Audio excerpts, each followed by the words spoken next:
Racikan Berita. Assalamualaikum warahmatullahi wabarakatuh. Alhamdulillah, saudara yang berbahagia, pada pagi hari ini saya bersyukur bisa bertemu dengan para senior kita, di mana kita tahu bahwa rakyat berharap bahwa setelah pasca pemilu itu terjadi satu ketenangan, kebaikan. Tapi justru kita tahu, kita kira bahwa presiden yang lama yang tinggal tentunya menghabiskan masa jabatannya. Tentu diharapkan tidak mengeluarkan satu kebijakan-kebijakan atau kejutan-kejutan yang baru. Tapi kita tahu bahwa ternyata jangankan di luar, di tengah-tengah masyarakat, di DPR dalam beberapa hari ini kita lihat juga ternyata terjadi satu gejolak, baik di dalam dengan pendapat dari para menteri dan tentunya dengan anggota DPR, baik itu masalah tapera atau masalah IKN dan lain sebagainya timbul lagi. Yang aneh itu memang mengeluarkan kebijakan yang sebenarnya itu bisa saja dikeluarkan kebijakan oleh pemerintahan atau presiden yang akan datang. Misalnya masalah tapera itu, apakah diperkirakan mereka akan berbuat baik pada masyarakat untuk memberikan rumah pada rakyat yang belum punya rumah? Tapi justru sebaliknya rakyat sudah menyangka bahwa ini bukan untuk memfasilitasi rumah rakyat, tetapi ingin mencari atau memaksa mendapatkan uang segar dari tengah-tengah rakyat. Dan banyak hal yang lain. Menteri Agama mengatakan bahwa memberikan izin atau memohon izin kepada para haji, uang yang di haji itu bisa digunakan untuk IKN dan lain sebagainya. Nah, oleh karenanya pada pagi hari ini ada tiga senior kita bersama saya, ada Bapak Dr. Marwan Batubara, ada Bapak Majen Sunarko, ada Pak Prof. Antoni Budiawan yang saya kira lama tidak memberikan pencerahan atau petunjuk lah atau apa yang kita bisa berikan kepada masyarakat supaya masyarakat itu menjadi tenang bahwa ternyata pendirian para senior itu masih lurus gitu. Karena sekarang ini para senior itu sudah mulai mempunyai pendapat lain tentang keadaan yang akan datang.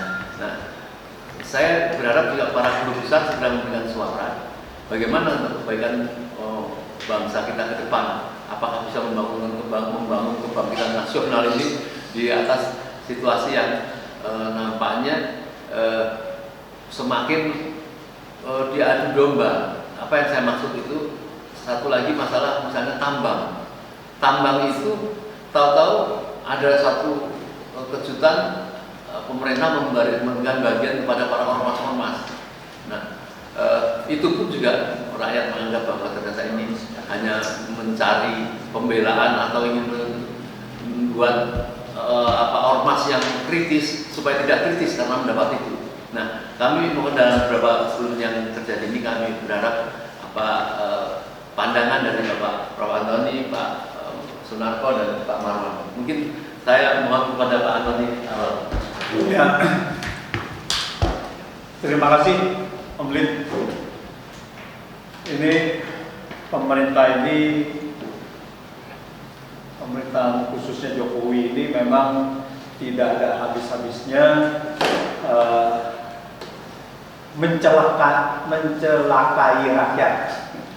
Dari undang-undang tapera ini membuat rakyat tambah menderita saja.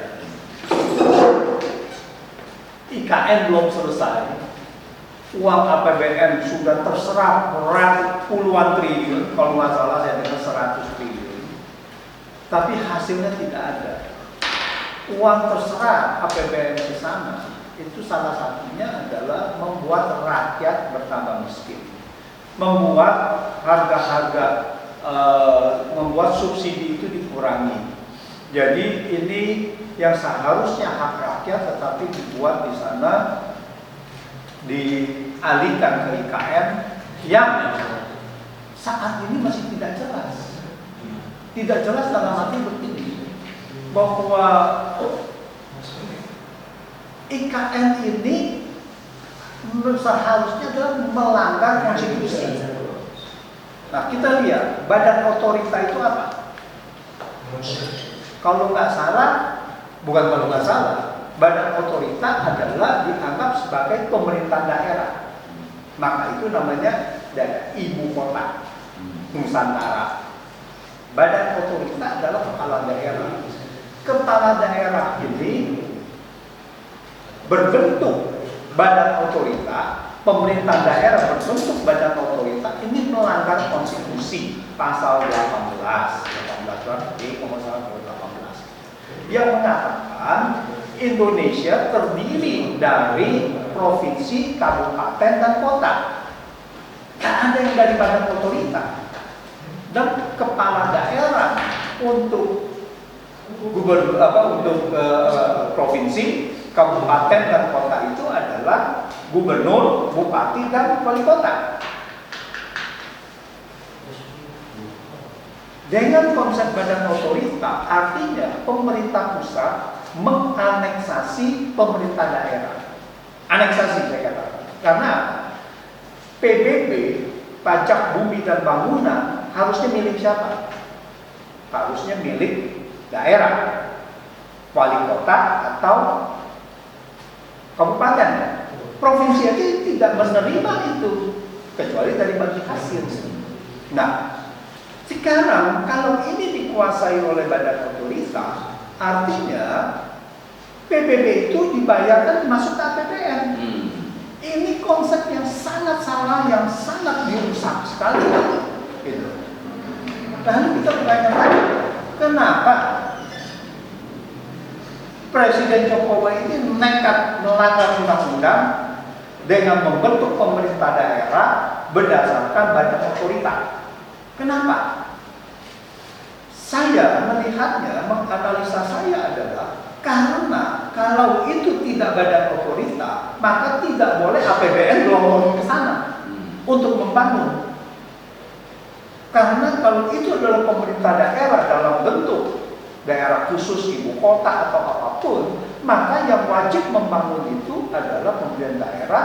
Boleh pemerintah dengan APBN membangun misalkan jalan dan sebagainya, infrastruktur dasar itu boleh, bisa. Tetapi apakah boleh membangun juga sampai rumah dan sebagainya seperti sekarang? Bagaimana dengan otorita Batamnya? Badan otorita Batam adalah administrasi.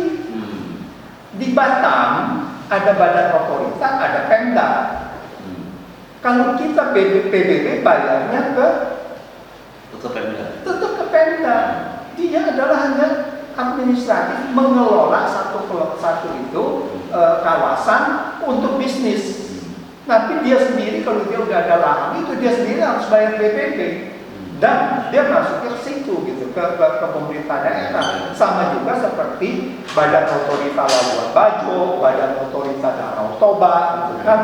Bagaimana badan otorita Danau Toba yang terdiri dari 8 kabupaten itu lalu dibilang bahwa itu adalah dari pemerintah pusat?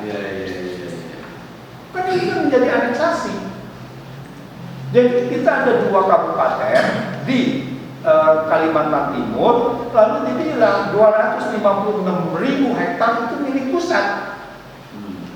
Diambil milik dari badan otorita. Artinya apa? Milik pusat artinya.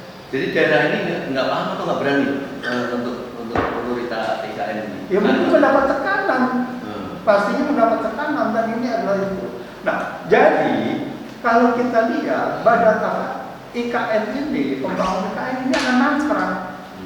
Dan kalau ini terjadi mangkrak, dan jangan lupa bahwa ini adalah penyebab yang menjadi mangkrak ini, uang-uang negara yang diberikan dengan melanggar konstitusi harus dituntut terus.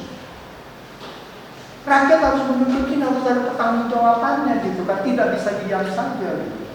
Nah itu satu mengenai IKN. Mengenai tapera, ini juga tabungan perumahan rakyat, ini adalah satu peraturan yang tidak dipikirkan secara menyeluruh. Jadi di sini ada unsur untuk mementingkan kepentingannya sendiri, yaitu apa? Mungkin ini untuk pendanaan, di mana sekarang ini APBN defisit, dananya mau diambil dari mana? Ini menjadi pertanyaan.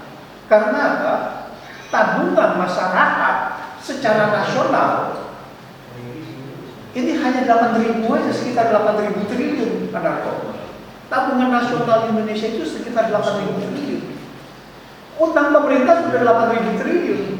Dan itu harus di roll over terus. Dan setiap tahun bertambah 500-600 triliun dari sekarang itu. Dari mana dia? Uang dana haji sebagian besar sudah masuk ke sana. Uang BPJS 60% sampai 70% sudah diberikan ke SBN.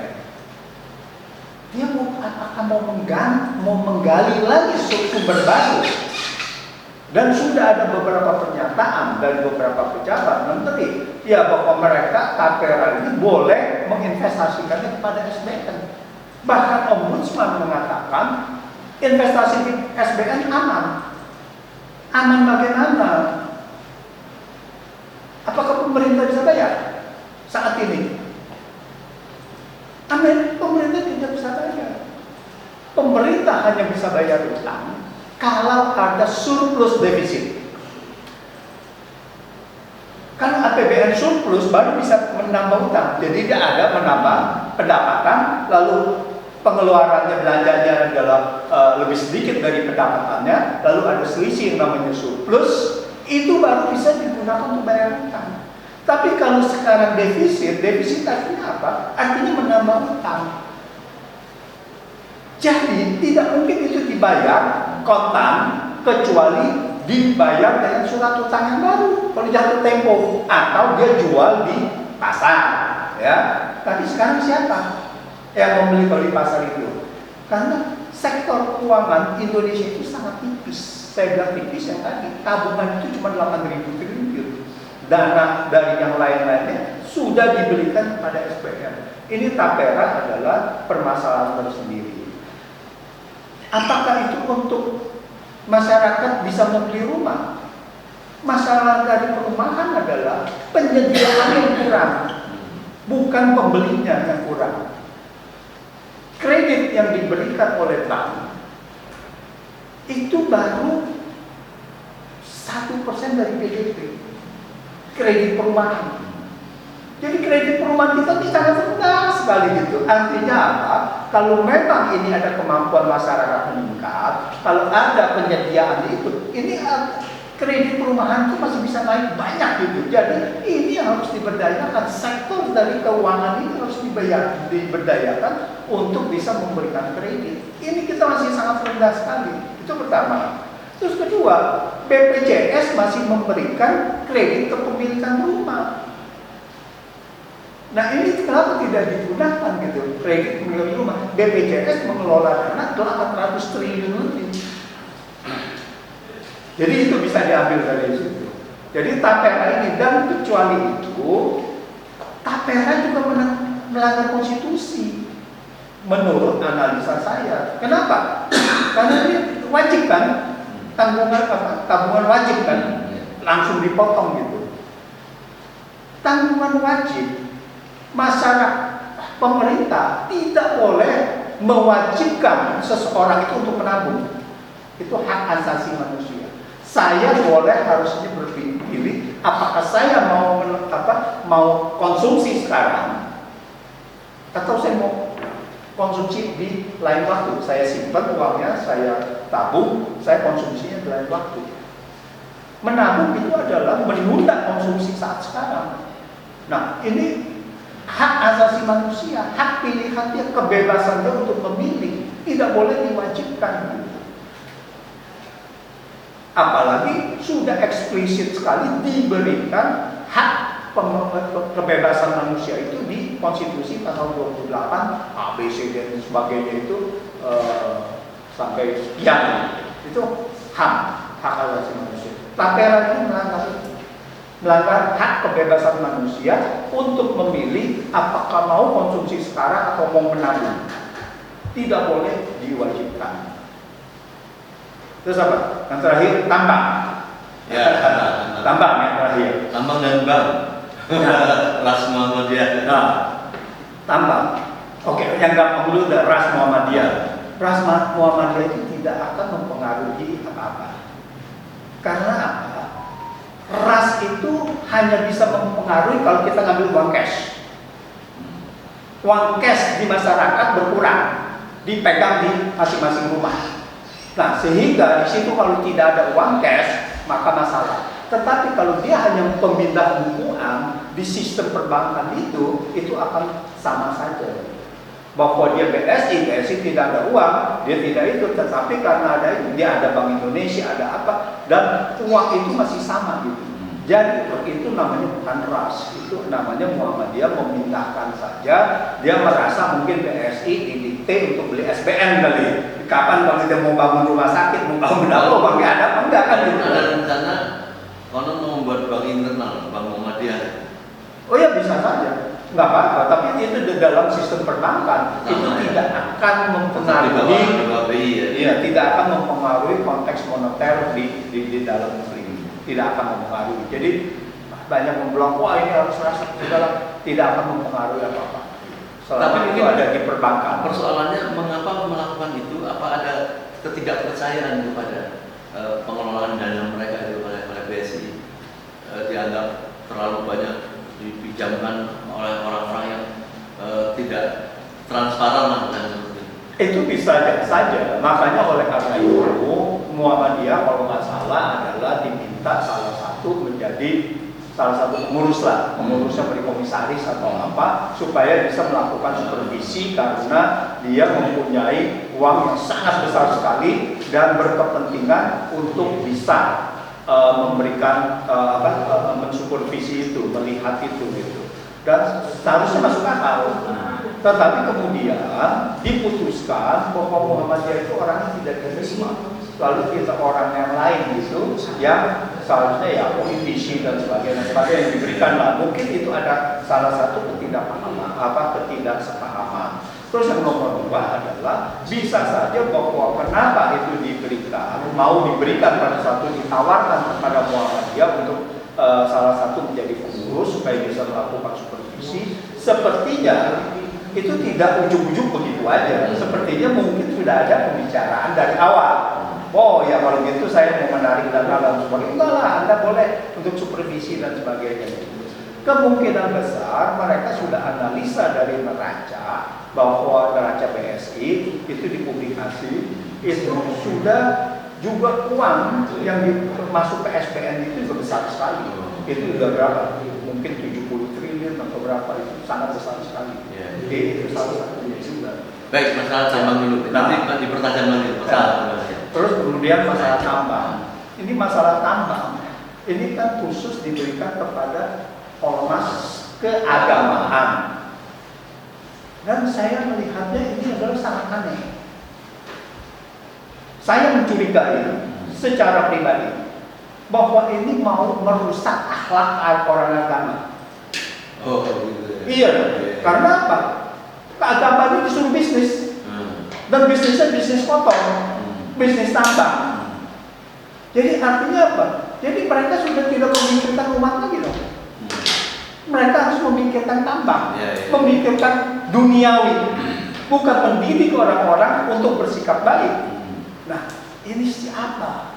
Jadi saya melihat ini adalah terstruktur ingin merusak mental. Apakah ini dimaksudkan revolusi mental? Ini merusak mental orang-orang yang beragama ini gitu. Jadi ini yang saya khawatirkan.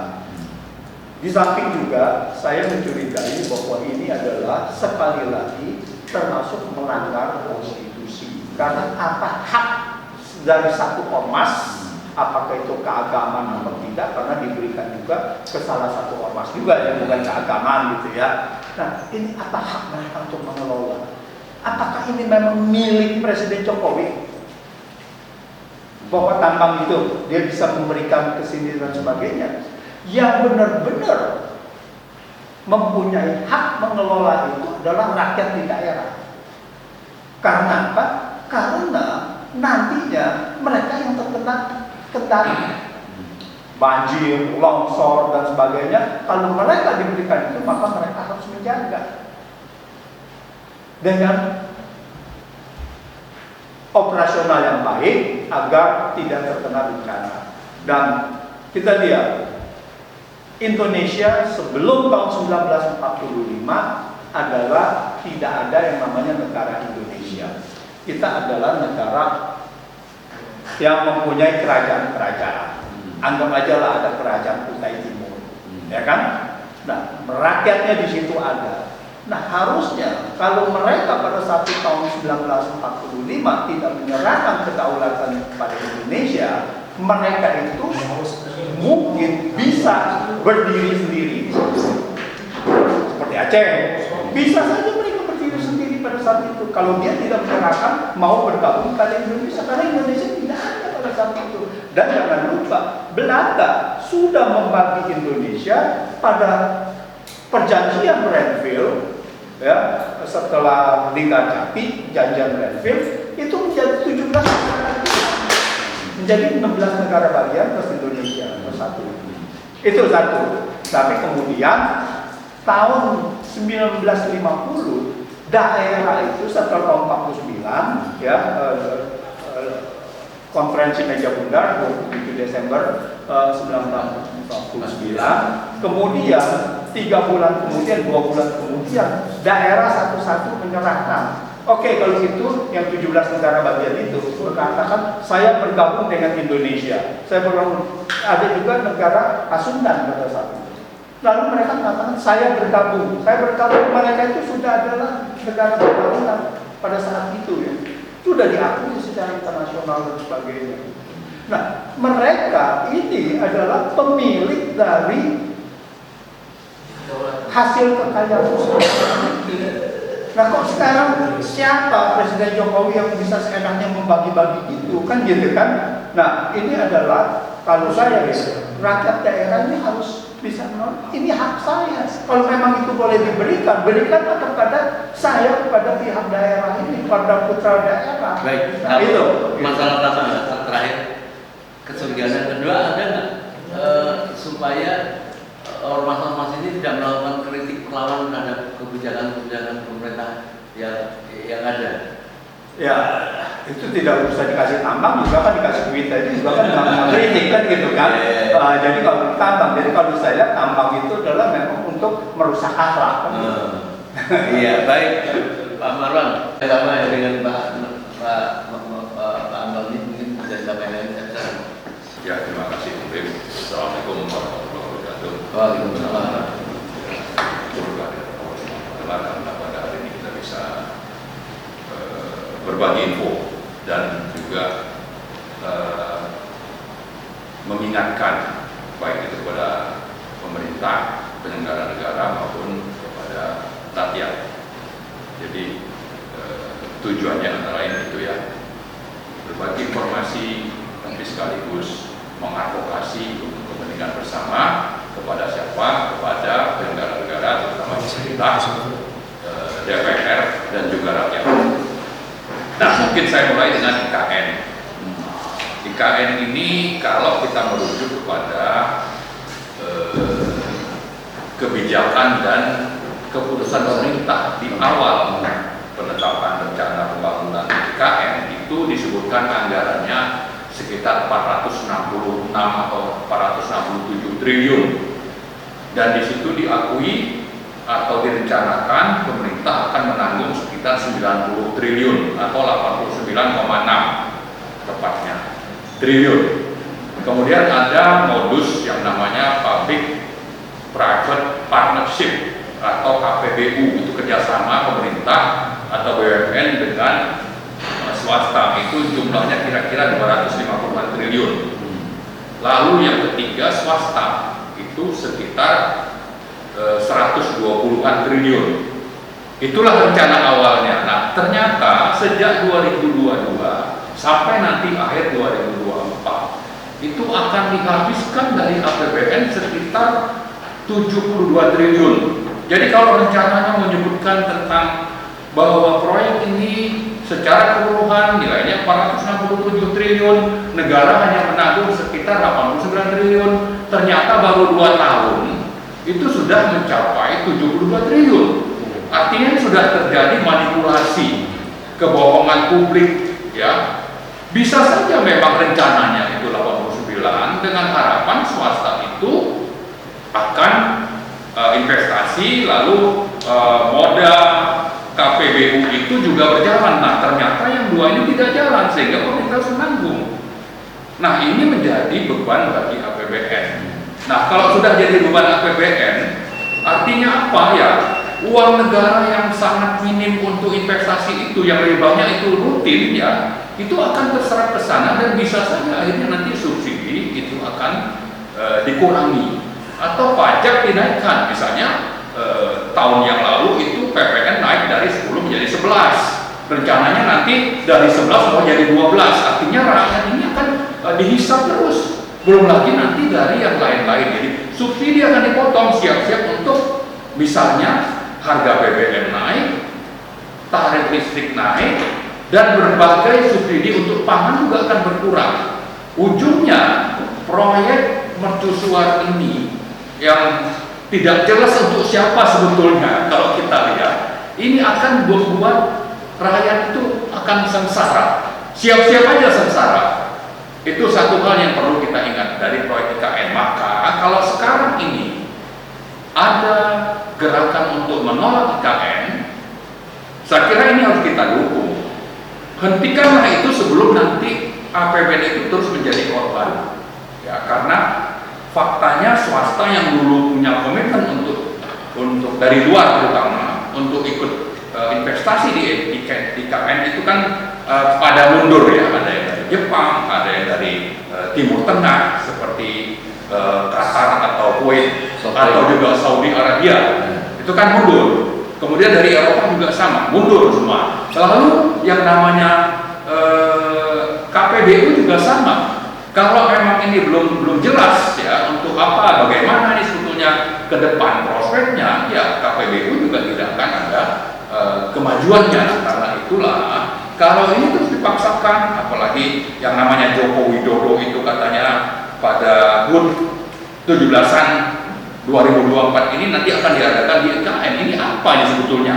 Apa kepentingannya harus ada itu sebagai target yang harus dipenuhi, lalu mengorbankan APBN, lalu nanti ujungnya mengorbankan rakyat. Nah, karena itu saya kira kita harus bersikap tegas bahwa ini harus dihentikan. Syukur kalau Prabowo sebagai presiden terpilih, meskipun kami dari petisi 100 itu tidak mengakui ya, karena kita konsisten dengan tuntutan bahwa ada 3 tuntutan, yaitu makzulkan Jokowi, tolak hasil Pilpres, dan kita minta terutama tolak Prabowo Gibran, lalu adakan Pilpres ulang terutama. Itu kita masih konsisten, tapi bisa saja itu hanya tuntutan kita tidak terpenuhi dan Prabowo itu akan melanjutkan dilantik pada 20 Oktober 2024. Nah, kalau sampai nanti setelah dilantik Prabowo melanjutkan ini, saya kira Prabowo melanjutkan terjadinya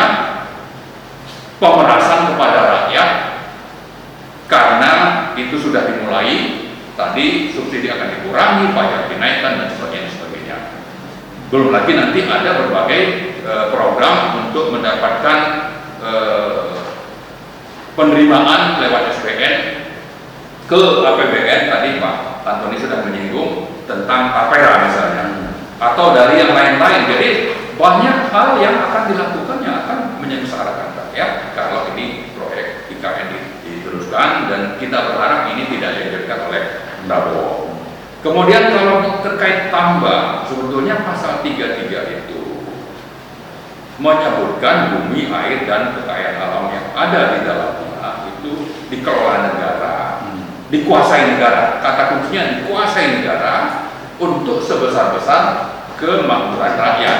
Nah, kata-kata penguasaan negara ini sudah diperjelas oleh putusan MK nomor 36 tahun 2012. Jadi waktu dulu kita menggugat undang-undang migas ke MK, cukup banyak tokoh termasuk itu dari Muhammadiyah, termasuk Pak Bin misalnya. Kita gugat itu lalu turunlah putusan nomor 36 tahun 2012. Yang dimaksud dengan penguasaan negara itu ada 5 aspek. Pertama itu membuat kebijakan, kedua itu menerbitkan izin, ketiga itu mengatur, maksudnya membuat undang-undang dan peraturan, keempat itu mengawasi, lalu yang terakhir itu mengelola. Nah, mengelola ini menurut MK itu khusus harus dilakukan oleh BUMN. Supaya apa? Kalau penambangan itu mendatangkan untung dan mestinya BUMN itu 100% milik negara, maka penerimaannya, untungnya itu masuk ke APBN dan yang menikmati itu adalah seluruh rakyat. Karena APBN itu memang disusun atau ditetapkan setiap tahun, belanja-belanjanya itu untuk kepentingan rakyat. Jadi kembali ke pasal 33 penguasaan negara, itu tidak ada alternatif lain selain bahwa itu harus oleh BUMN dan boleh oleh BUMD, dan itu porsinya tidak besar. Ya, misalnya di migas itu maksimum 10%. Tapi intinya yang ingin kita ingatkan kepada pemerintah, kepada DPR, dan juga kepada ormas-ormas yang akan mendapat privilege itu, seandainya ini dilakukan, maka Anda termasuk orang-orang atau kelompok yang terlibat dalam pelanggaran konstitusi, terutama pasal 33 dan putusan MK nomor 36 tahun 2012. Begitu gamblang sebetulnya. Nah, kalau bicara Pancasila ada pasal 4 atau ada masalah keadilan misalnya ya, maka jelas kalau ormas yang satu dapat, ormas lain tidak dapat, ini tidak adil. Apalagi kepada rakyat yang tidak ikut berormas, terlibat dalam satu ormas. Begitu ormas satu dikasih kesempatan dapat untung, maka anggota ormas itu dapat untung, ya. Tapi yang tidak berormas atau misalnya NU dapat, yang saya non NU bagaimana? Saya bukan NU misalnya, itu jadi tidak adil.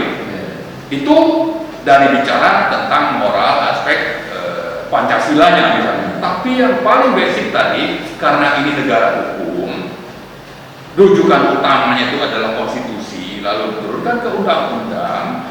Maka kalau ini tetap dijalankan, maka telah terjadi pelanggaran konstitusi dan pelanggaran hukum yang mestinya ini otomatis dihentikan. Ya, saya menyambung tadi yang disebutkan oleh Pak Antoni tentang peran dari ormas-ormas yang bergerak di sektor keagamaan, ya, bahwa ulama-ulama yang ada di ormas-ormas keagamaan itu kita berharap menjadi pengawal moral dari rakyat, dari negara ini, dan bagi pejabat-pejabat maupun bagi anggota-anggota parlemen. Mestinya mereka menjaga itu, sehingga mereka harus menunjukkan contoh. Jangan justru terkontaminasi, terlibat dalam upaya untuk terjadinya kejahatan atau KKN. Karena di sisi lain, saya mengkhawatirkan ada motif tersembunyi di balik pemberian izin ini kepada ormas-ormas itu. Ya, apakah ini dalam rangka menjinakkan, atau bisa juga mungkin dulu dijanjikan waktu pemilu, ya, ini ada yang menjanjikan mungkin untuk mendukung paslon tertentu, tapi tidak bisa dieksekusi. Misalnya ada rente yang harus dibayarkan, lalu dikompensasi dengan izin tambang misalnya. Tapi itu mungkin terlalu jauh. Tapi saya kira ini perlu kita ungkapkan. Kita perlu minta kejelasan, atau kita mencurigai motif di balik pemberian izin ini. Ya, jadi jangan sampai nanti motif ini dalam rangka bayar balas jasa misalnya harus dieksekusi, tapi ujungnya itu melanggar konstitusi dan tidak adil terhadap seluruh rakyat yang ada di negara ini.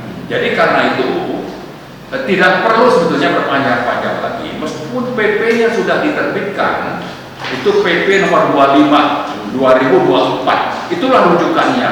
Ini harus segera dicabut supaya ini gonjang-ganjing ini tidak terus berlanjut. Ya, kita ingatkan kepada pemerintah, kepada DPR, kepada seluruh rakyat untuk melawan dan meminta menuntut supaya PP 25 itu segera dicabut supaya gonjang-ganjing ini tidak berlanjut. Nah, tapi di sisi lain saya khawatir ya bahwa bisa saja ini sengaja diterbitkan untuk pengalihan isu. Ya, sebagaimana juga kasus Vina misalnya, Tapera dan sebagainya. Dalam rangka apa? Mungkin saja mengalihkan isu untuk sudah tidak ada lagi atau tidak fokus lagi kepada kejahatan pemilu curang misalnya. Ya, tapi oke lah, apapun itu sebetulnya hal-hal yang tidak baik yang bermasalah bagi negara, bagi rakyat ini, saya kira harus segera dihentikan oleh pemerintah dan DPR. Saya kira itu terakhir. Ya. Sebenarnya kita tidak ingin membahas segala macam kontroversi yang timbul ini. Ya. Sebenarnya kita kan sering mengkaji ya, perhatikan di 100 tentang bagaimana ini bersumber pada semua kesalahan daripada Presiden Jokowi ini. Nah, apakah yang dikatakan misalnya salah seorang si Pak Saifullah Segaf, dia mengatakan bahwa pokoknya begitu turun masa jabatan dia, kita akan tuntut secara hukum. Ya. Apa tidak mengatakan sebagaimana gembar-gembar dia harus diturunkan, karena kalau kita dari posisi 100 sudah melihat pelanggaran hukum atau undang-undang dari pasal 7A itu gitu. Ya. Apa yang bisa dilakukan koreksi terhadap penguasa yang masih terus melakukan hiruk-pikuk yang sedang saja? Oke, jadi kembali kepada latar belakang pembentukan petisi 100 di bulan Maret-April 2023 dan pembacaan tuntutan pemakzulan Jokowi di bulan Juli 2023, maka sebetulnya petisi 100 itu konsisten untuk terjadinya pemakzulan. Syukur kalau ini bisa terjadi sebelum Jokowi lengser, meskipun di sisi lain sebetulnya bahwa dasar atau alasan atau delik untuk terjadinya pemakzulan terhadap Jokowi itu semakin hari semakin bertambah ya. Jadi kalau kita urut misalnya dulu kita punya 7 atau 8 pasal dalam undang-undang dasar yang dilanggar, ternyata bertambah ini. Misalnya Pak Antoni sudah sebutkan tadi tentang Tapera, ya kan. Lalu ini terbit lagi PP, ini juga tambah lagi alasan pemakzulan itu. Jadi makin kesini makin banyak, dan ini terjadi kenapa? Karena tidak berfungsinya DPR dan tidak pedulinya rakyat yang seharusnya melakukan perlawanan. Nah, maka prospek untuk terjadinya pemakzulan dalam 4 bulan seminggu 2 minggu ke depan ini memang sangat kecil. Ya, tapi biar begitu saya kira kita tidak boleh berhenti. Minimal kita mengingatkan bahwa jangan dikira kita akan berhenti setelah beliau turun. Kita akan terus menuntut pertanggungjawaban terhadap pengkhianatan Jokowi atas konstitusi yang jumlahnya lebih dari 10 pasal di dalam konstitusi itu sendiri. Lebih dari itu, jadi kita akan terus melanjutkan perlawanan atau advokasi dan mengajak rakyat bahwa seandainya pun beliau turun lengser di tanggal 19 atau 20 Oktober 2024, bukan berarti kita menganggap dia bebas dari berbagai pelanggaran dan pengkhianatan yang telah dilakukan. Kita akan meminta pertanggungjawaban, dan itu caranya saya kira tidak perlu kita bahas, tapi berbagai kemungkinan advokasi itu akan terus kita lakukan. Jadi kita ingatkan bahwa petisi 100 akan terus bersuara terhadap pengkhianat konstitusi yang namanya Joko Widodo, dan menghasilkan pemilu curang dan melanggar KKN, melanggar TAP MPR terkait reformasi melalui PMK nomor 90 ya, putusan MK nomor 90 itu nyata sekali KKN-nya, nepotismenya sangat nyata. Dan ini saya kira tidak bisa kita lupakan. Saya kira itu. Baik, nanti saya mohon kasih closing statement juga Pak Marwan dan Pak Antoni. Ini Pak Marwan, saya kira sudah mendengar panjang lebar lah dari apa yang dibahas Pak Antoni, Pak Marwan. Saya tidak tahu Pak Narto apa juga mau mengomentari keputusan-keputusan yang mestinya kalau dikatakan sudah ada presiden baru.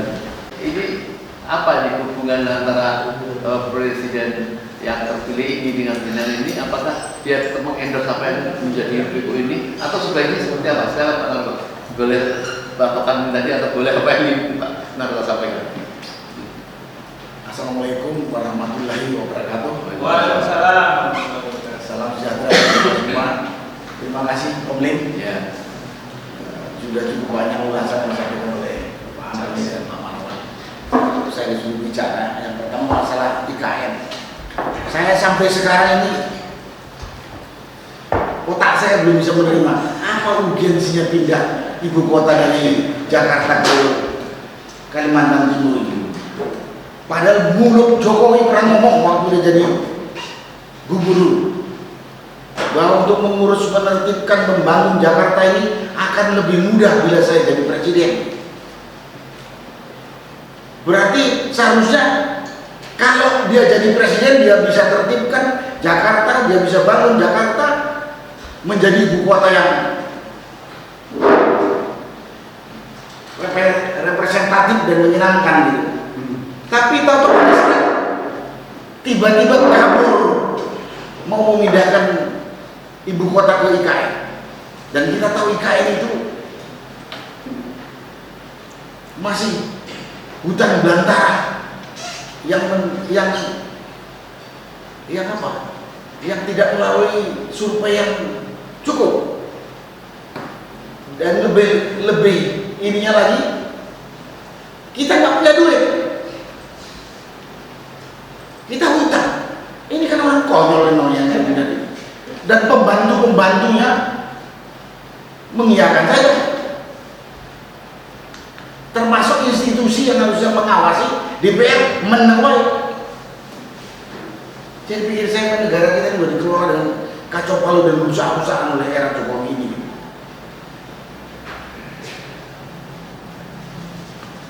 Dia mengatakan dulu, saya kalau nanti bisa jadi presiden, Pak tidak jadi gubernur, akan lebih mudah memberesin Jakarta yang ya mungkin sering banjir, yang macet katanya. Tapi dia harus pindah. Berarti kan sudah ingkar ya dengan omongan dia. Ini orang nggak punya malu dan orang tidak punya bertanggung jawab. Nah kalau pemimpin kayak gitu rusak. Yang lebih parah lagi kita ngutang. Kan jadi penyakit. Buntutnya kalau udah ngutang rakyat yang menderita. Tapi rakyat juga kok saya lihat tenang-tenang saja nih. Ya karena represifnya pemerintah. Jadi saya katakan apa urgensinya? Itu kalau melihat Jakarta sekarang. Nah kemudian kalau kita lihat dari banyak sisi, terutama dari sisi pertahanan, ini di ujung utara Indonesia berbatasan darat langsung dengan negara tetangga,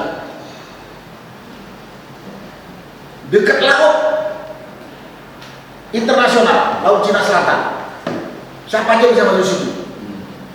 Kan begitu gampangnya kalau nanti terjadi kondisi yang terjadi perang lagi. Kita kan tidak tahu ke depan ada perang atau tidak ada perang.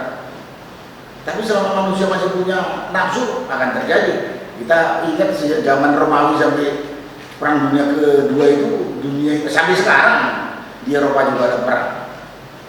Kita malah memindahkan ibu kota dari Jakarta ke sana sebetulnya meningkatkan kerawanan dan keamanan. Tidak ada peran TNI untuk memberikan nasihat atau masukan terhadap masalah. Aku nggak tahu, aku bukan TNI kan. TNI sendiri menang saja. Ini biar dengar bang nih TNI.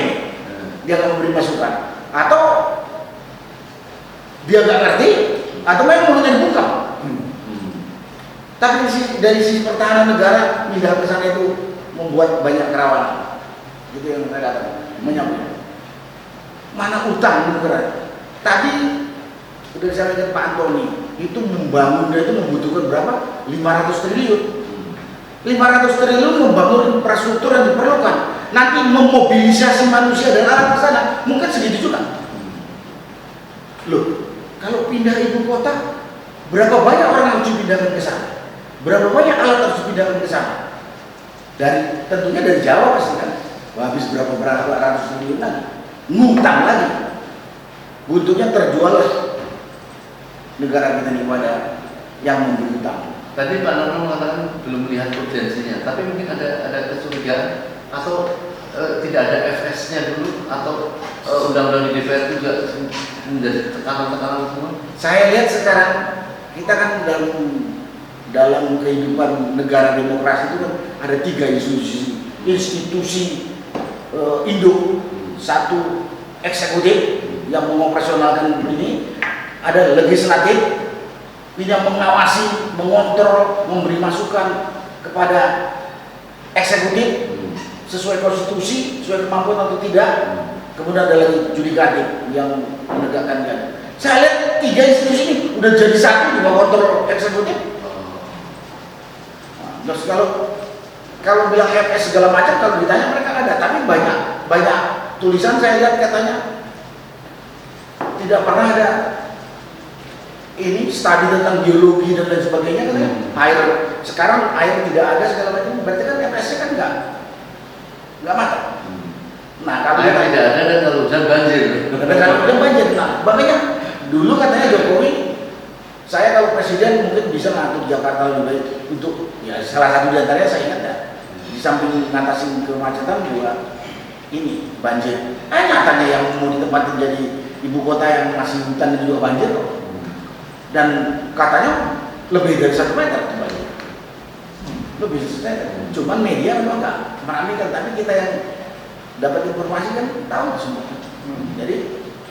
Jadi pikir saya, perkiraan saya, dugaan saya, Jokowi ingin membangun mercusuar supaya namanya dicatat sebagai Presiden Republik Indonesia yang bisa memindahkan ibu kota ke sana. Kalau nggak jadi justru dia dicatat sebagai pengkhianat.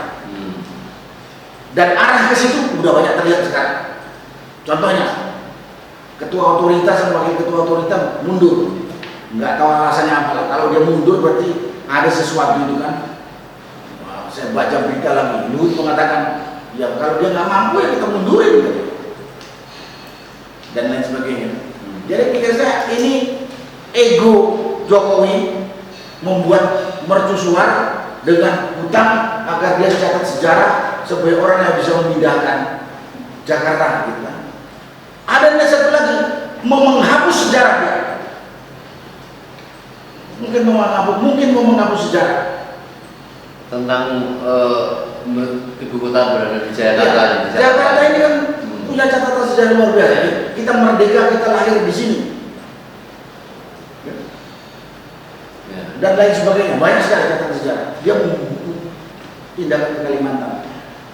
Saya katakan memobilisasi nanti saja kalau terjadi, bukan sedikit terjadi. Terus saya ingat gini, saya lupa namanya, yakin. Pemerintah Myanmar itu memindahkan Rangon sekian ratus kilo ke kota baru, Yapidyo. Sudah puluhan tahun kota itu masih kota handuk. Itu hanya ratusan kilo dalam satu daratan. Nah ini kita ribuan kilo lewat laut lagi. Jadi menurut saya proyek konyol yang nggak ada urgensinya untuk pembangunan bangsa. Ada sedikit. Ya, Saya sebelum bilang. Tadi menarik itu sekali Pak Narko bilang. Kan Luhut bilang ini IKN, Badan Otorita IKN kan mundur. Kan Luhut bilang katanya ya kalau dia tidak mampu ya kita mundurkan gitu ya. Ya. Jokowi kan tidak mampu. Kalau dia mundurkan ya, ya harusnya analoginya gitu ya. Tidak Luhut ya begitu gitu. Memang nyatanya bukannya si IKN yang nggak maju, apa badan otoritanya, ya, Jokowi yang tidak mampu merealisasikan ini. Terus saya sambung sedikit aja sama yang pernah dipamerkan. Kan katanya investor itu kan mundur, ya. Investor asing, ya, Dubai, bukan mundur Pak, karena memang tidak pernah ada. Tidak pernah ada, tidak pernah dicari.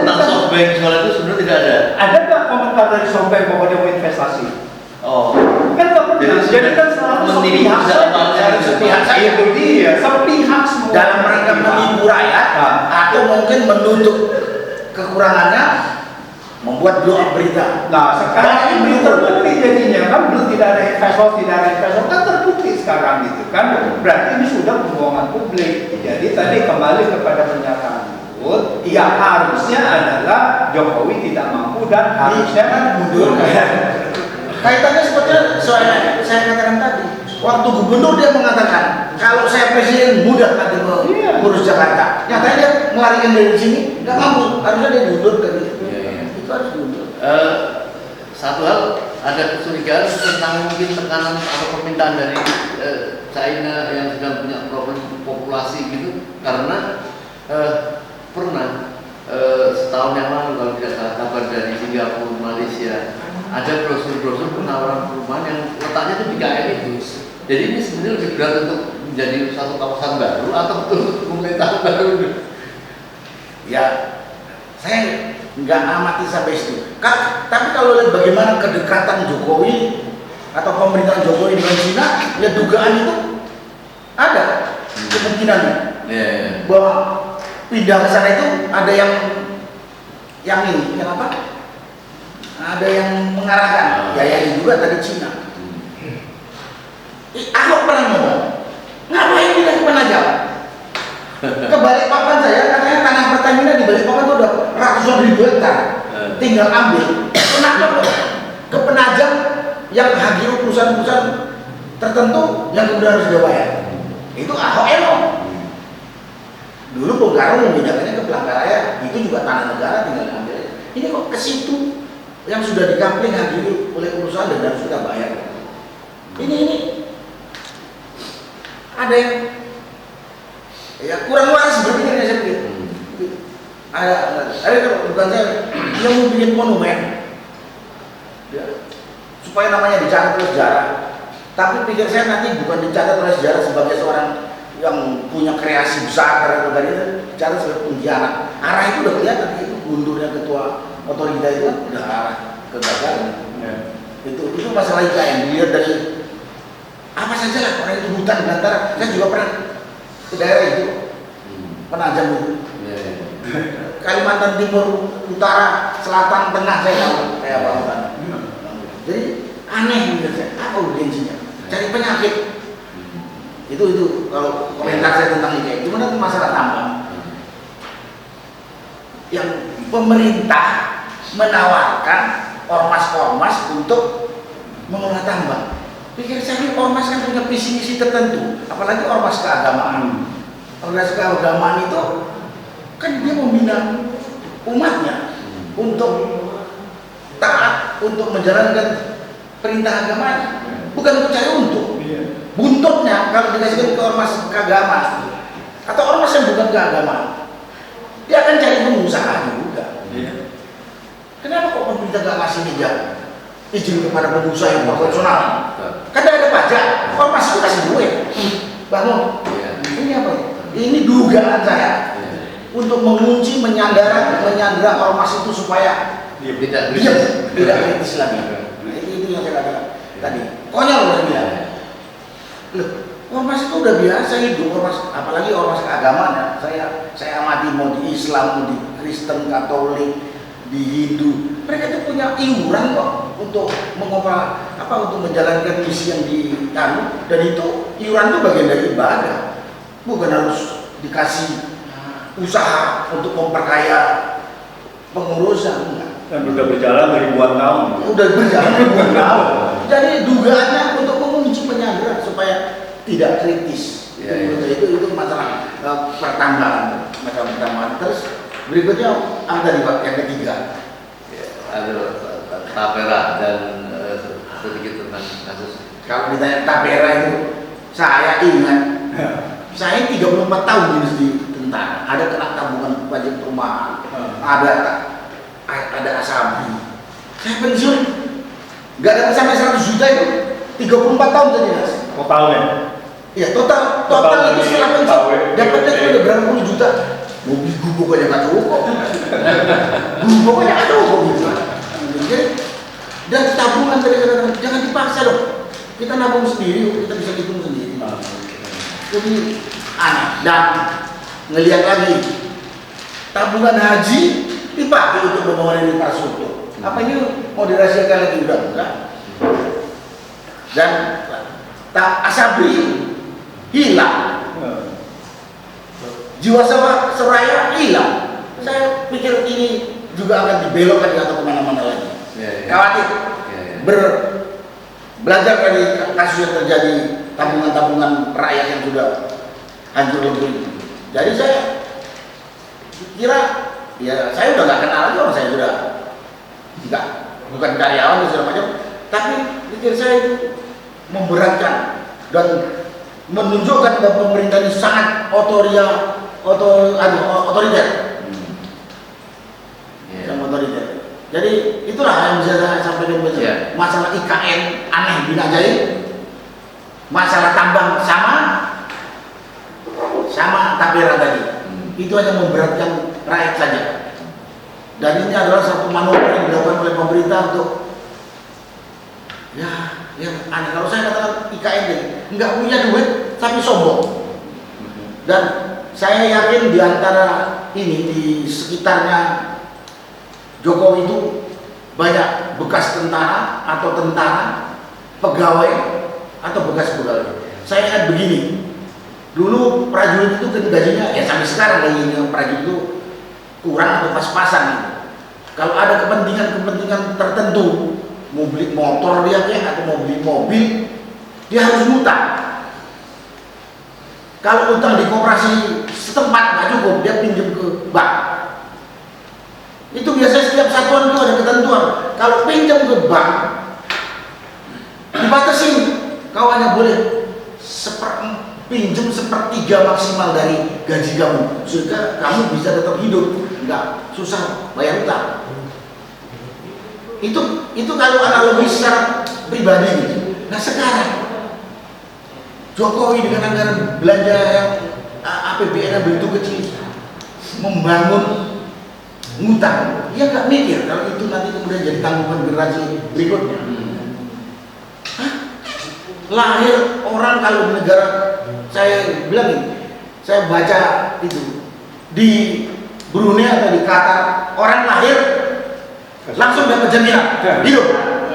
Di Indonesia begitu lahir langsung dapat tanggungan hutang. Menyedihkan. Katanya Indonesia kaya raya. Mudah-mudahan ini didengar oleh pengelola negara ini, terutama eksekutif dan legislatif. Dua institusi ini sangat bertanggung jawab terhadap pengelolaan negara. Judikatif lain-lain pekerjaannya. Itu yang bisa saya sampaikan. Baik, terima kasih. Baik, saya berharap nanti 2 menit atau 3 menit saja nanti closing statement terakhir Pak Amanto closing statement. Tetapi saya berharap Pak Antoni memberikan analisa. Ini dolar yang nampaknya cukup berbahaya, apa akibat dari hiruk pikuk yang terjadi seperti ini, sampai kemudian mencari-cari uang kemana-mana. Ini yang menyebabkan kemudian dolar nggak bisa turun, atau bahkan akan lebih berbahaya melihat itu.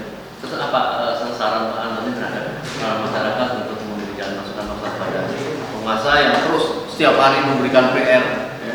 Saya khawatir sebagai pengalian isu juga. Silakan. Ya,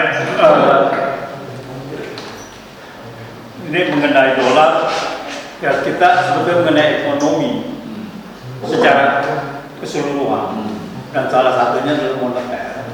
Ini sudah bisa diperkirakan sejak 2022, dan saya pada saat itu sudah menulis bahwa tahun 2023 kuartal semester kedua, atau kalau tidak melanjut ke 2024, ekonomi Indonesia akan menghadapi banyak masalah, khususnya karena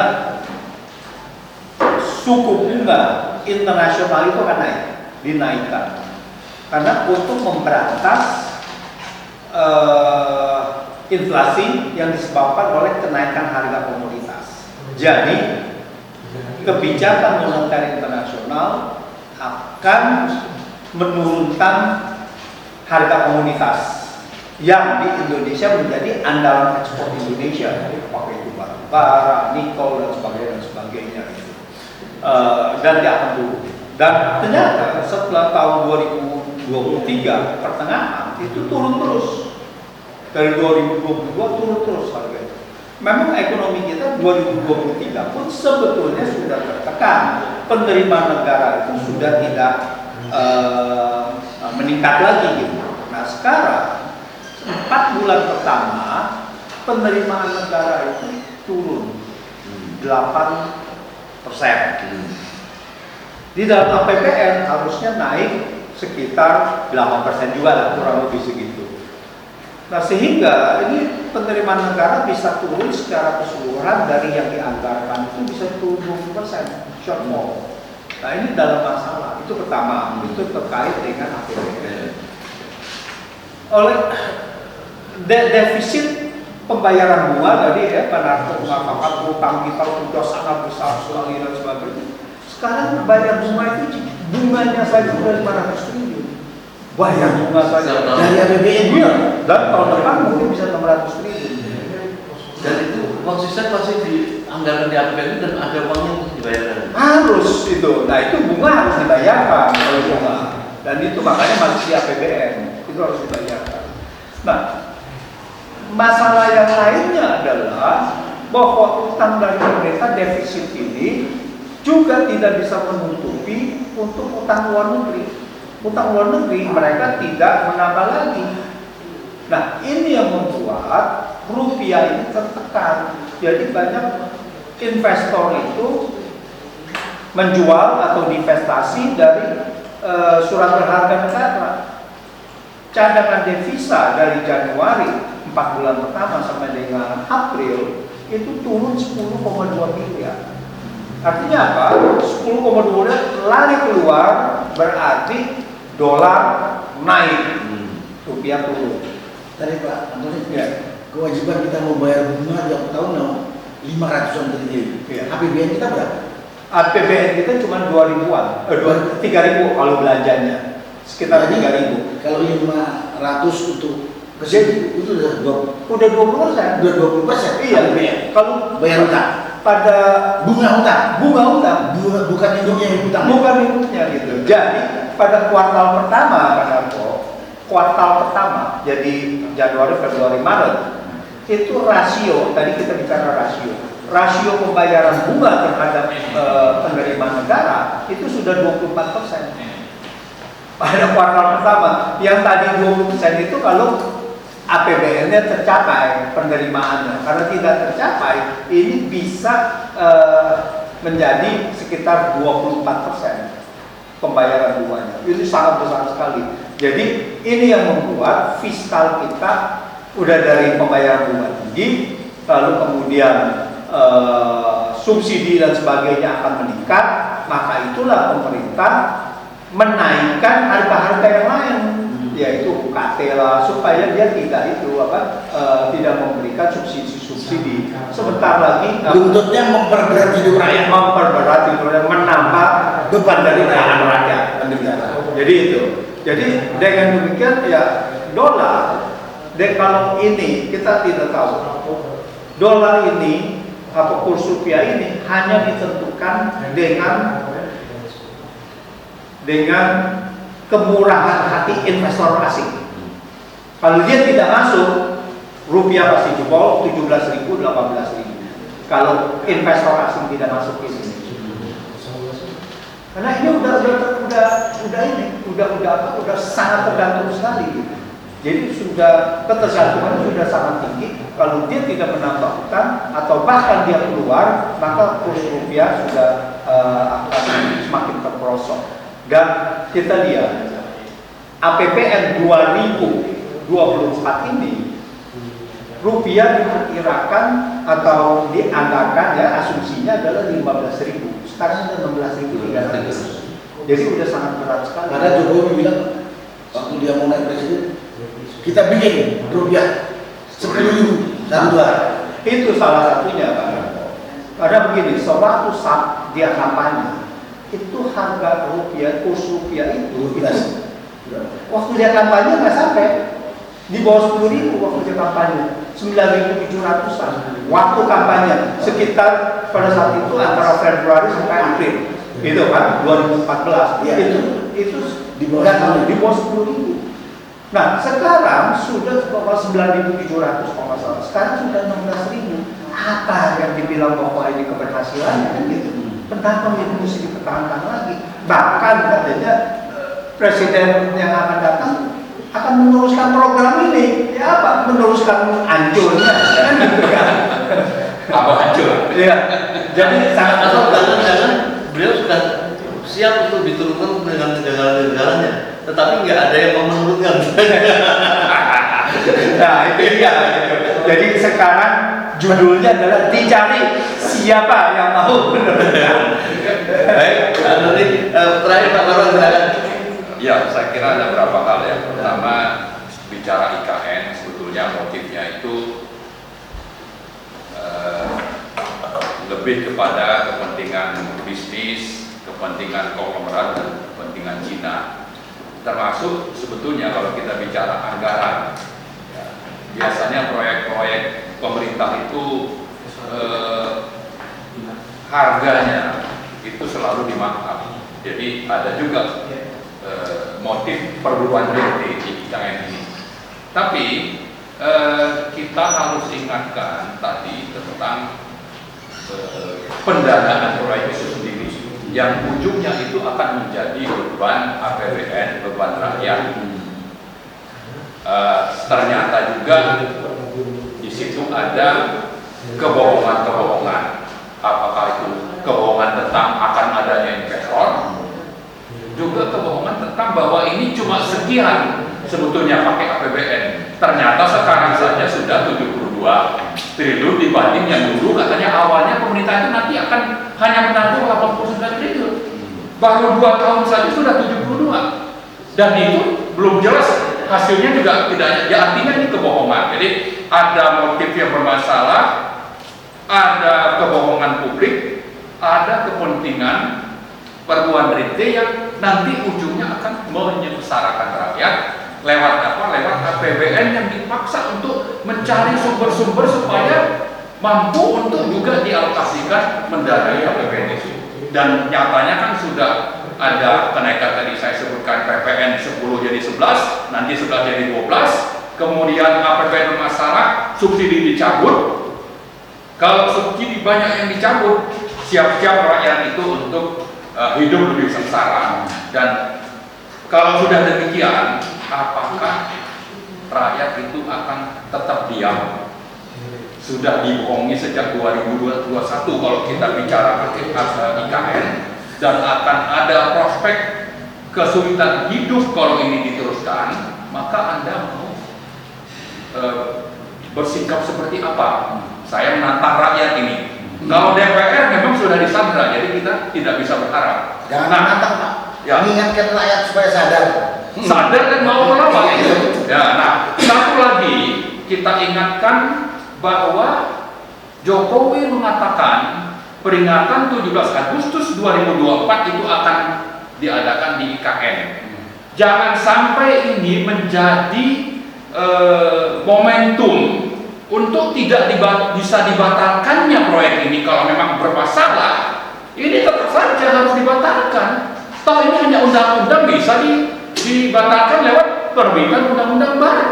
Yang terakhir, kita melihat di Indonesia ini bagaimana hampir semua konglomerat terkaya di Indonesia itu pasti punya tambang. Ya, apakah tambang minerba, migas, atau dari proyek-proyek energi listrik.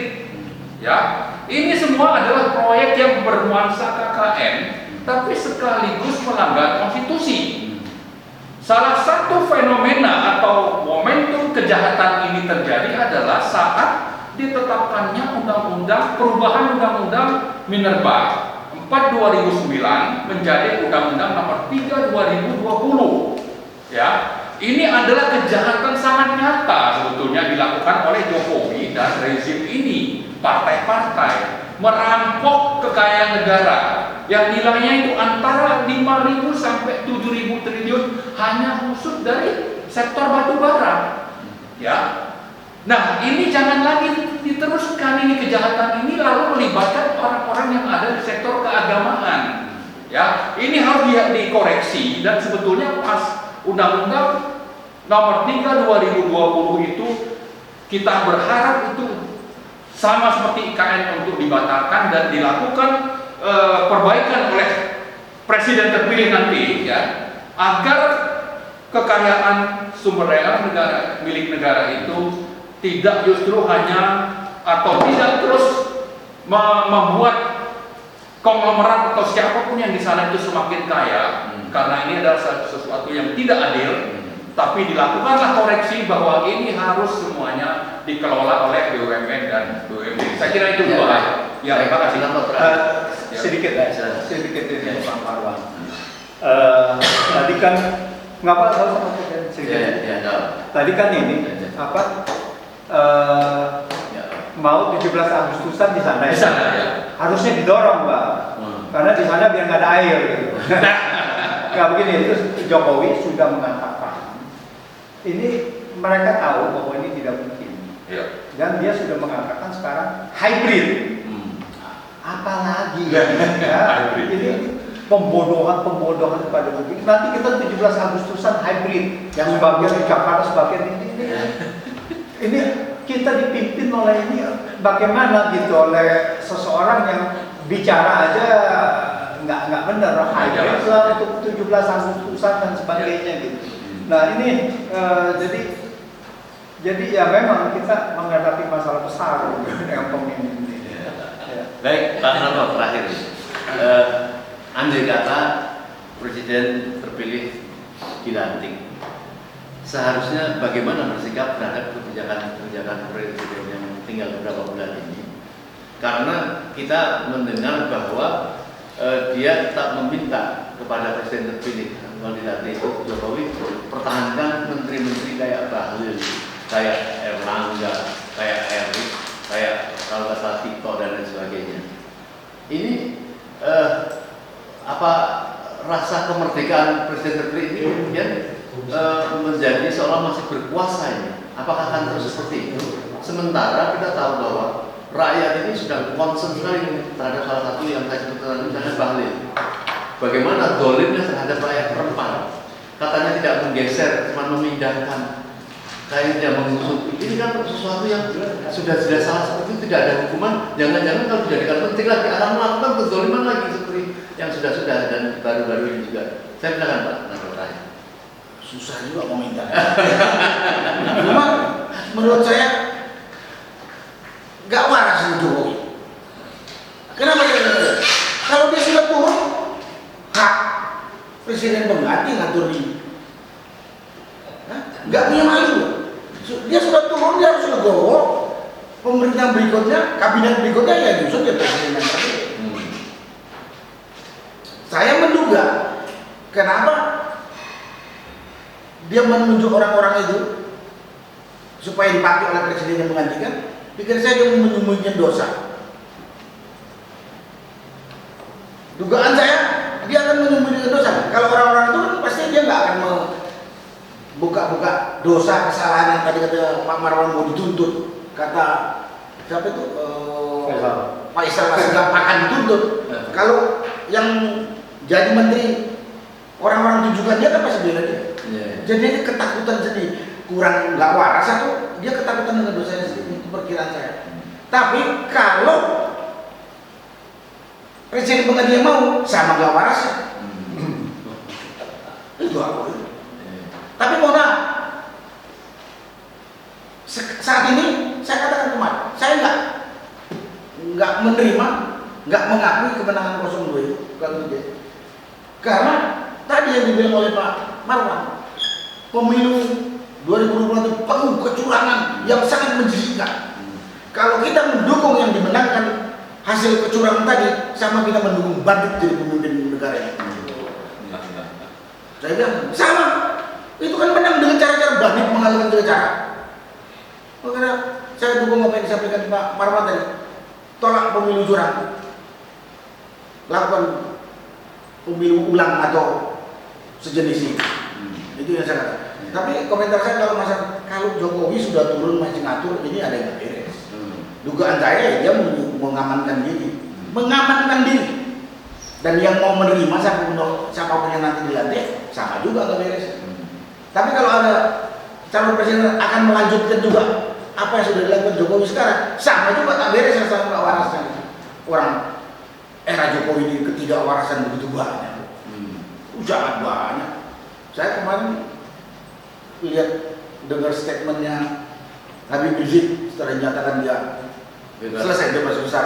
Saya kejar dunia aja yang membunuh dia punya pengawal di kilometer 50. Kalau yang akan menyambung ini yang akan menggantikan Jokowi ini pendukung Jokowi, waduh susah juga kita nih. Karena saya juga dukung Habib Rizik. Karena itu memang kerjaan biadab ya. Karena beliau melihat tidak mungkin akan terselesaikan kalau tidak dari internal sendiri ya. Mengharapkan negara mau melakukan tindakan itu tidak mungkin. Karena ini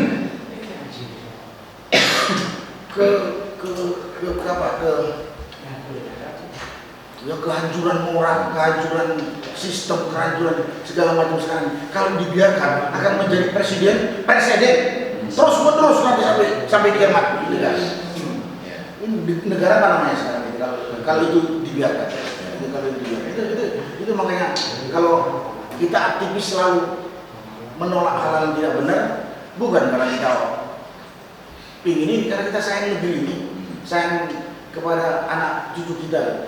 Pada kesempatan ini, kalau saya diminta sebagai penutup, saya mengimbau, mengingatkan, mengajak 3 institusi di negara ini, eksekutif, legislatif, yudikatif, bekerjalah sesuai dengan tupoksi masing-masing. Sekarang enggak, sekarang semuanya dikooptasi oleh yang namanya eksekutif, dipimpin oleh Jokowi. Saya tidak tahu legislatif yang isinya 500-an lebih orang itu masa nggak ngelihat semuanya nerima. Jadi dia dipilih oleh rakyat, tapi kok hidup oya-oya dibantu rakyat, kok diam saja melihat penderitaan rakyat. Yudikatifnya, padahal saya pernah dengar ada Hume yang mengatakan hakim itu adalah wakil Tuhan di dunia. Saya wakil, enak saja, hebat banget kalau membuat pernyataan seperti itu. Nyatanya di sini dia kelakuannya kayak preman, kayak bandit gitu. Itulah yang sekali lagi sebelum terlambat kepada rakyat sebenarnya jangan kita diam saja. Kalau kita sayang kepada NKRI, sayang kepada anak cucu kita dan bertanggung jawab terhadap warisan yang kita terima negara ini, jangan mau kita diacak-acak oleh pemerintahan zalim. Kalau nanti pecah belah, yang menyesal kita, dan yang menderita anak cucu kita. Jadi jangan sampai ada penyesalan itu. Mumpung sekarang belum terlambat. Kalau Pak Marwan bilang tadi, sekarang masih bisa diubah, diperbaiki. Jangan sampai hancur baru kita sadar. Udah hancur ya nggak bisa apa-apa kita.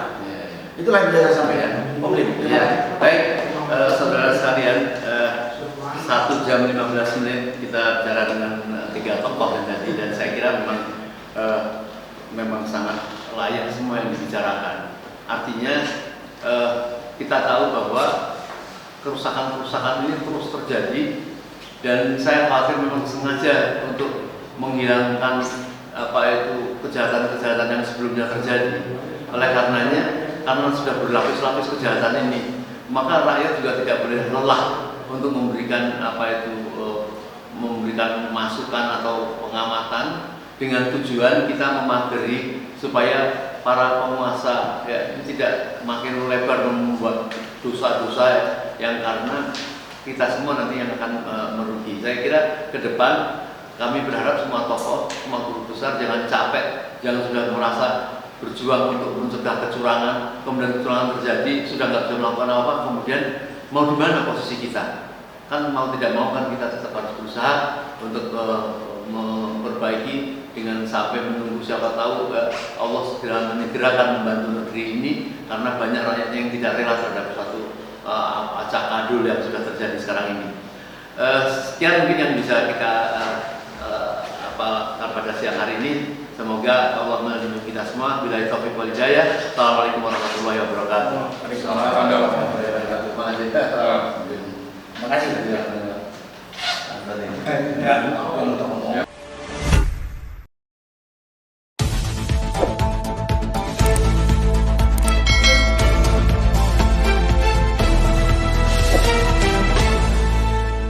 Racikan Berita